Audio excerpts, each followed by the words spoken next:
So much on the hearts and minds of Australian Jews today.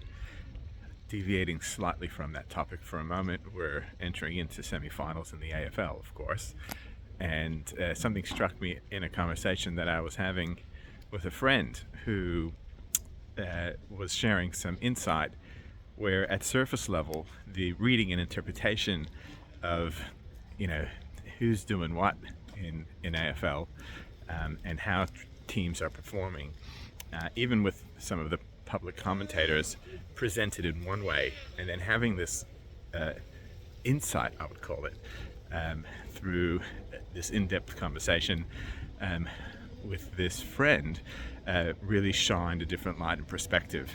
And it made me think of this week's Parsha, of course, which is Re'eh, about sight and seeing. Of course, last week we spoke about hearing, and there's a difference between sight and vision. There's that first glance, that thing that we seem to see with our eyes, and we have that first initial interpretation of what it might be. Vision goes deeper than that.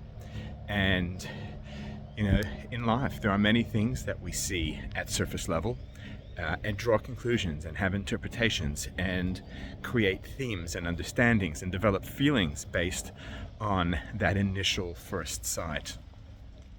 And sometimes it's important to go a little bit deeper in vision, and perhaps not always things that present at face value are the true depth and reality of what is going on. And it requires deeper sight and insight and vision in order to come to a deeper and discover a deeper reality of what's going on. And I think it's really important in the current landscape. There is a lot of negativity and worry and fair reason for it at surface level. How do we cut beyond that noise and really be able to form views and develop feelings that aren't just at that surface level, and perhaps see a little bit further, a little bit of a deep conversation, but something to think about over Shabbos, over the weekend. What are we seeing at surface level, and where can we go a little bit deeper to see some greater depth and a brighter, like this beautiful weather, picture for the future ahead. Shabbat Shalom to you and your families.